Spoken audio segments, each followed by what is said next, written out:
They skipped my gallery opening because it would overshadow my sister's real talent.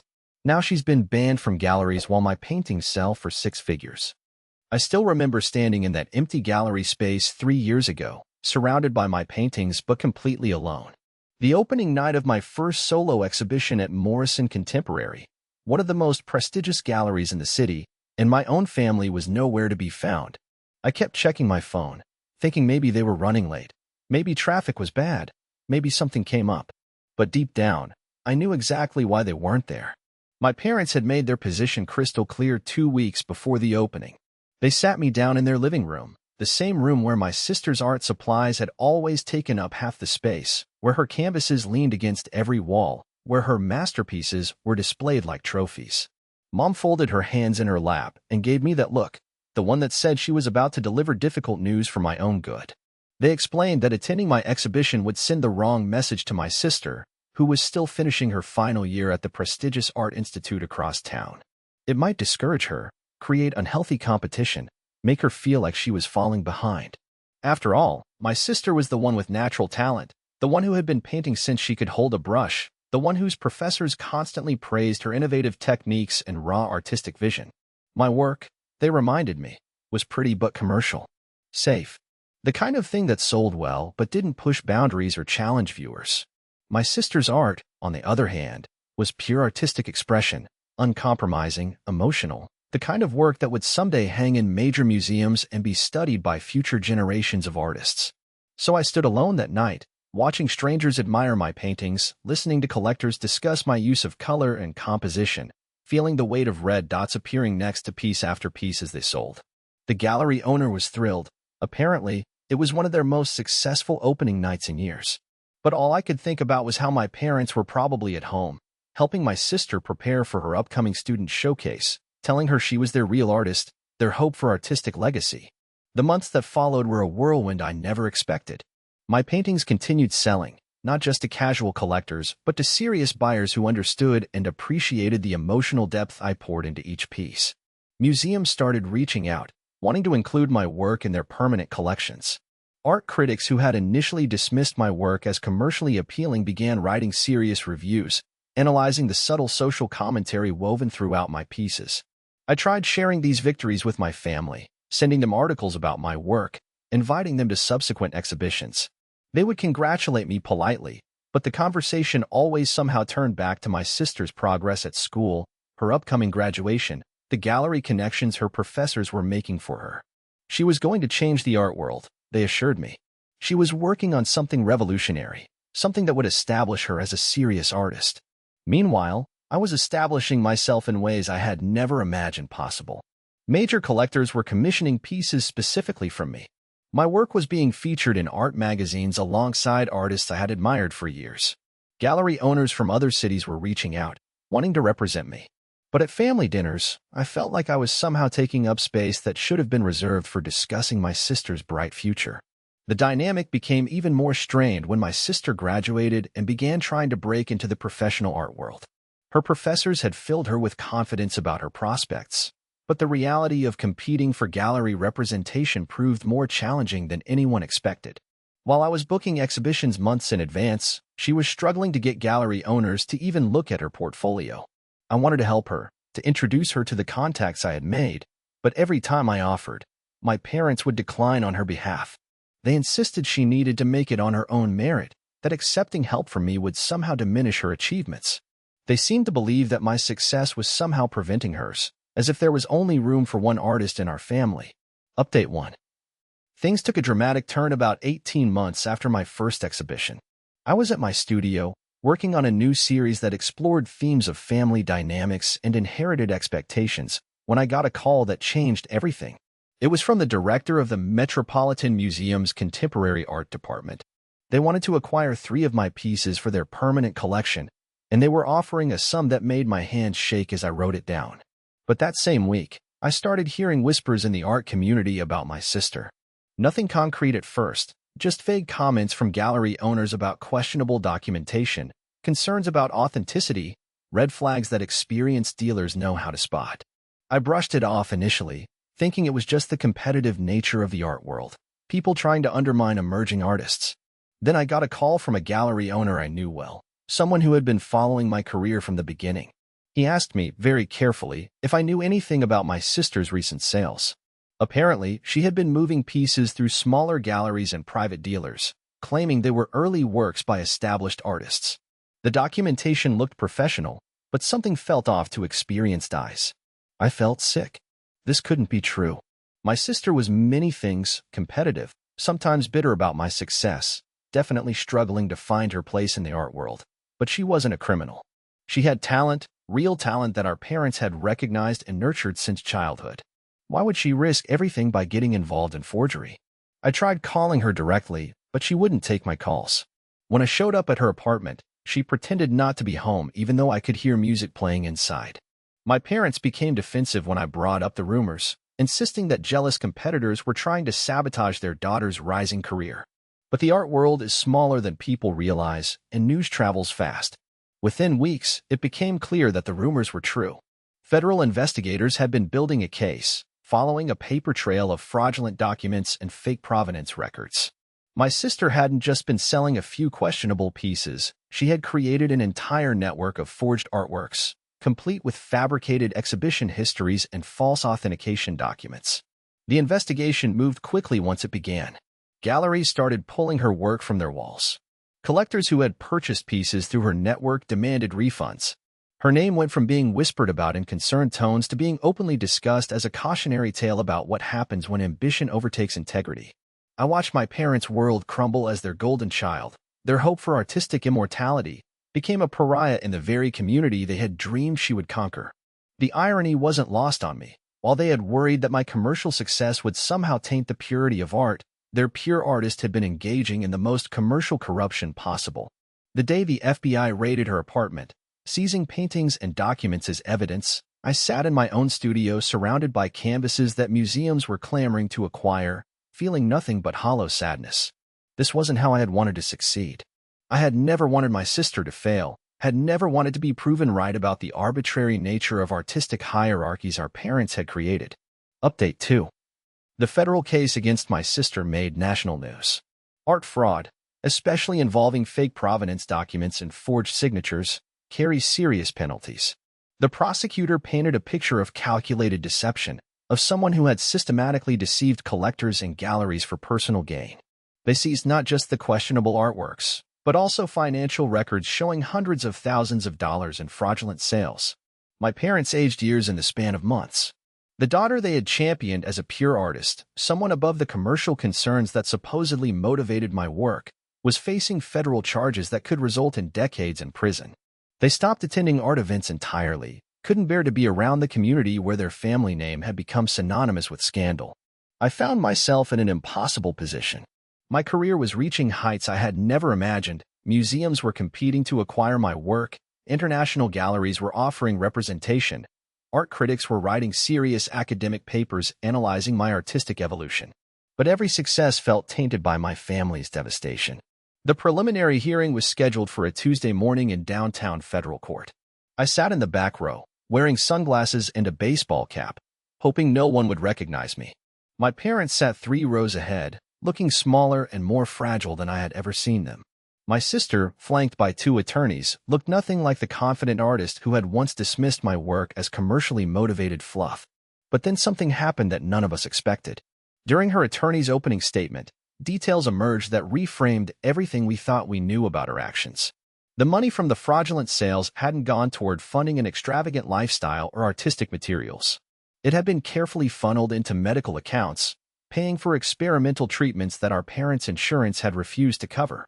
It turned out that both of our parents had been diagnosed with early-stage cancers about 2 years earlier.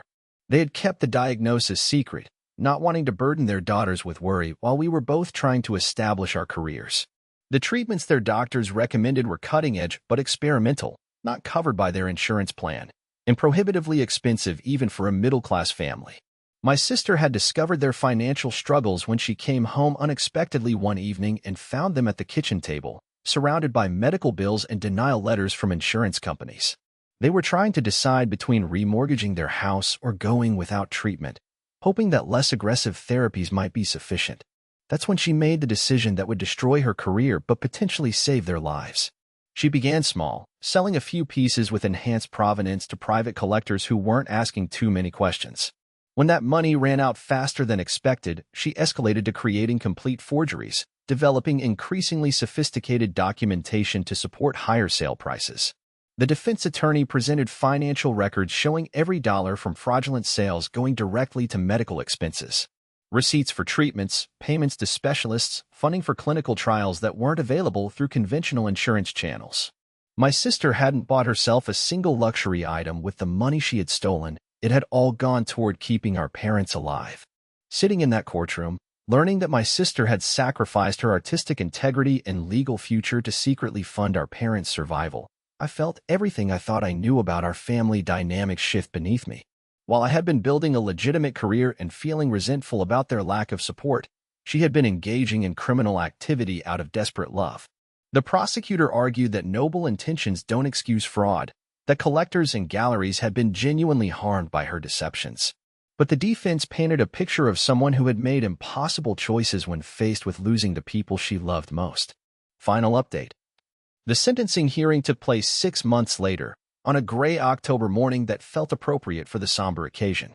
My sister had accepted a plea deal that would result in 3 years in federal prison, followed by 5 years of probation and full restitution to the victims of her fraud. The judge acknowledged that her motivations were sympathetic but emphasized that the art community depends on trust and authenticity to function. I sat with my parents this time, no longer hiding in the back row.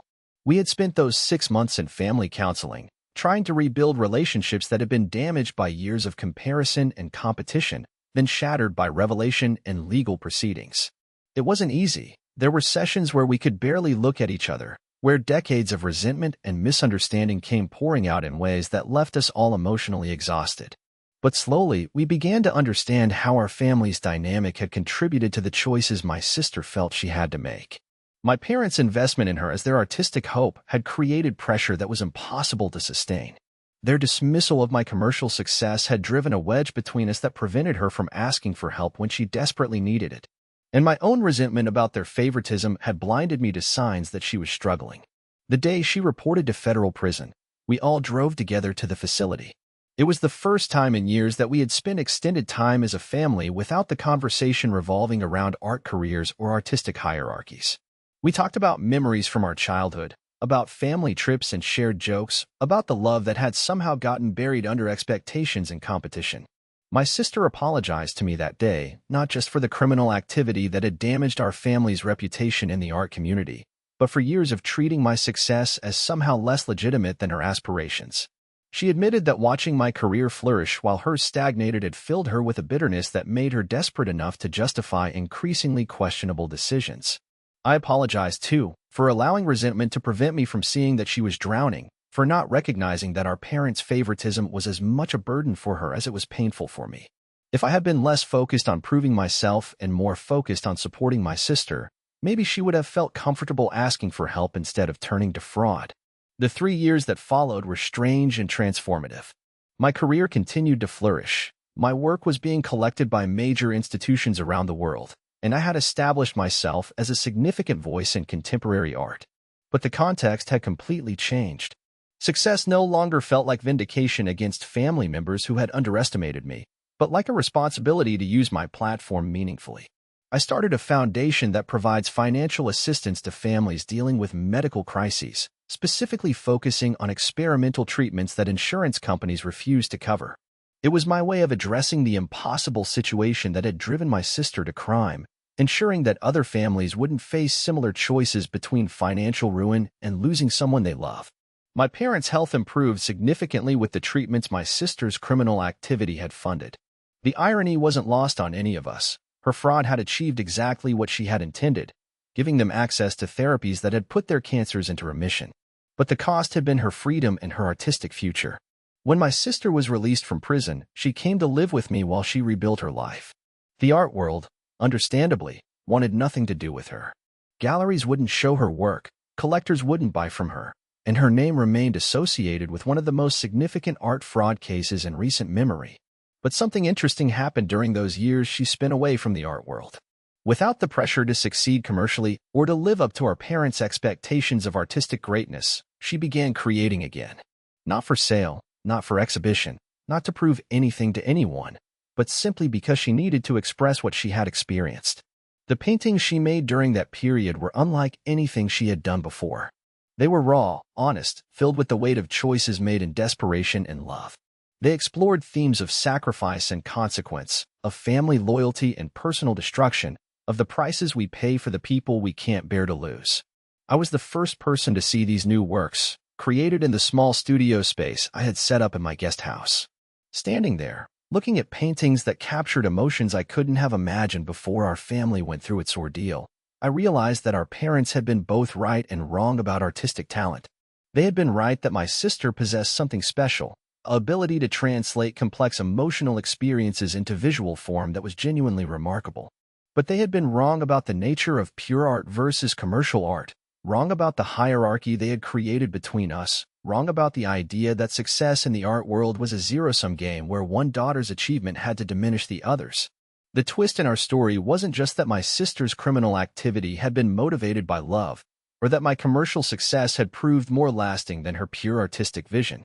The real twist was that it took a federal prison sentence and the destruction of her legitimate career for her to finally create the kind of art that our parents had always believed she was capable of producing. Those paintings, created in disgrace and exile from the art world, were the most powerful work either of us had ever produced. They couldn't be sold or exhibited. Her criminal record made that impossible, but they existed as testimony to the complex motivations that drive human behavior and the unexpected places where authentic artistic expression can emerge. Our family's story didn't have a traditional happy ending. My sister never regained her place in the legitimate art world. Our parents had to live with the knowledge that their favoritism and expectations had contributed to choices that destroyed one daughter's future while almost blinding them to the other daughter's achievements. And I had to reconcile my professional success with the personal cost it had extracted from the people I loved. But we found something else, something that might have been more valuable than the artistic legacy our parents had originally dreamed of creating. We found our way back to each other, not as competitors for parental approval or recognition in the art world, but as family members who had learned to value each other's humanity over each other's achievements. The paintings hanging in my studio today include both my museum-quality pieces and my sister's prison-period works.